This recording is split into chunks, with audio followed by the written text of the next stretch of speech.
Friends, இவர் தான் நம்ம வீட்டுக்கு வரப்போகிற விநாயகர். வாங்க இவரை உள்ளே கொண்டு போய் உட்கார வைக்கலாம். மார்க்கெட்லேருந்து இப்போ விநாயகரை வாங்கி நம்ம வீட்டுக்கு கொண்டு போகிறோம்.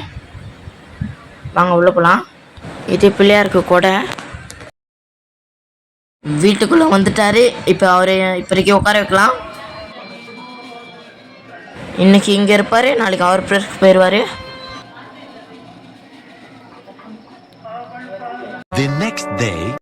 ஃப்ரெண்ட்ஸ், இப்போ மார்னிங் ஆயிடுச்சு. இப்போ நம்ம விநாயகர் அவரோட இடத்துல உட்கார வச்சிடலாம்.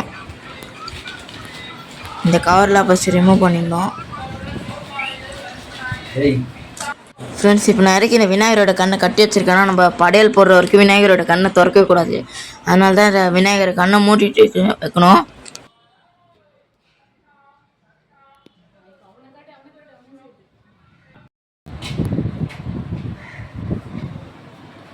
ஃபஸ்ட்டு காமாட்சி விளக்கு செட்டிங் போட்டுடலாம். இதுக்கப்புறம் அவருக்கு இலையை போட்டு படையலை போடுறோம். விநாயகர் தேவையானதெல்லாம் எங்கள் அம்மா ரெடி பண்ணிடுவாங்க. சூடாக வடை ரெடி ஆகிட்டுருக்கு.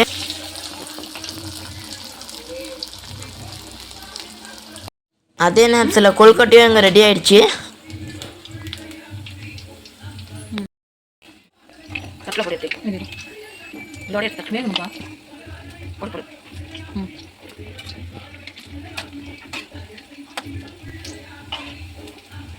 வாங்க இப்போ விநாயகரோட கண்ணை திறக்கலாம். பொறுமையாக திறக்கலாம்.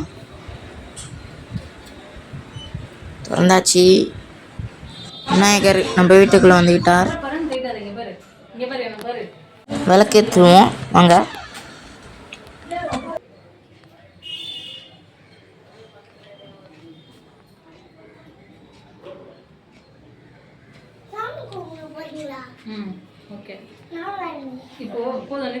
விநாயகருக்கு படையல் போட தேவையான எல்லாத்தையும் வந்துடலாம். இலையை ஃபஸ்ட்டு விரித்து வச்சுக்கலாம். விநாயகருக்கு கொழுக்கட்டை எல்லாம் எடுத்து வந்தாச்சு, வச்சிருவோம். 3 நாள் நீங்க என்னென்ன பண்ண போறாங்கன்னு தெரியல. எங்கன்னா இவங்களுக்கு என் மேல உள்ள பொல்லாத அக்கறை வந்துச்சோ. 3 நாள் நல்லா சாப்பிட வச்சு அழகழகா பாட்டெல்லாம் போட்டு அலங்காரம் பண்ணி பூஜையெல்லாம் வைப்பாருங்க.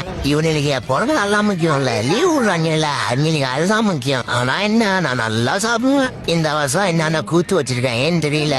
அழகா தூக்கிட்டு போய் வைப்பாங்க. ஆனா 3 நாள் கழிச்சு தூக்கி எதையோ விட்டுடுற மாதிரி விட்டுடுறாங்க, தண்ணி விடாத. இப்போ பொங்கல் வச்சிட்டாங்க, அப்புறம் கொழுக்கட்டை வைக்கிறாங்க.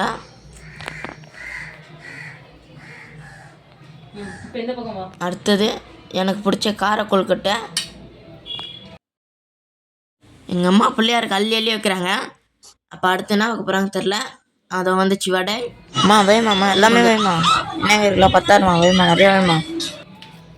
இப்போ விநாயகருக்கு சுட சுட பால் பாயாசம்.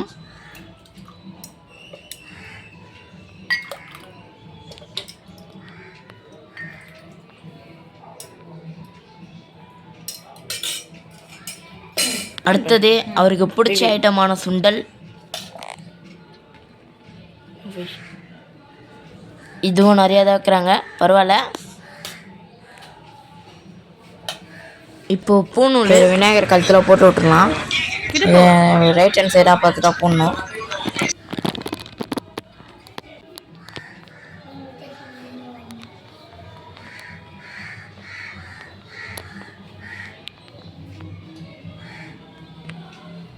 எருக்கம் மாலையை மாட்டின விநாயகருக்கு போட்டு விட்ருலாம்.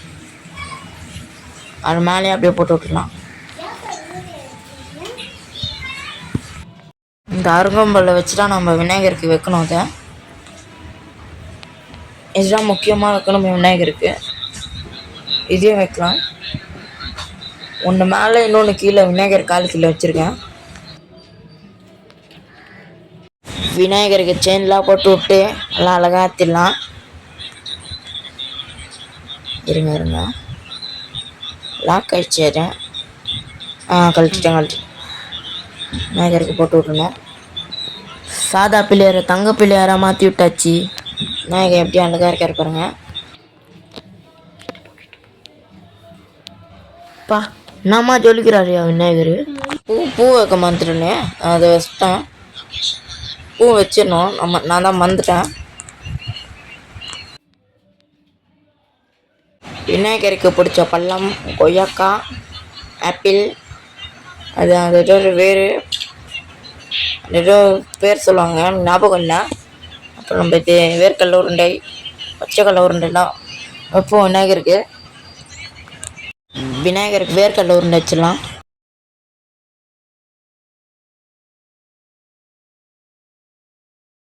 பச்சைக்கடல உருண்டை வச்சிடலாம்.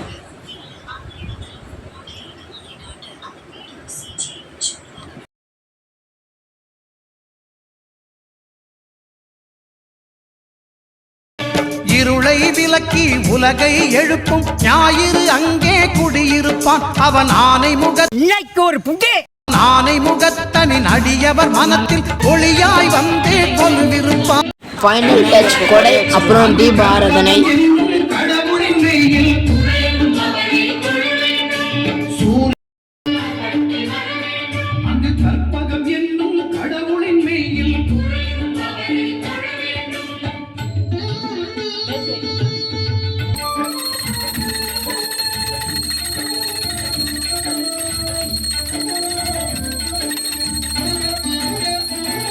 அதான் பையப்புல ஃபோக்கஸ் பண்றான். நான் போட்டோவா வீடியோவான்னு தெரியலையே. சரி சும்மா ஒரு மூமெண்ட்டை போடுவோம். இதே போட்டோ வந்தே பாட்டோ அமைதியாரே அப்படின்னு ஒரு திட்ட போடுவான் நம்மளையே. எதுவும் பேசல வீடியோ தான் நினைக்கிறேன்.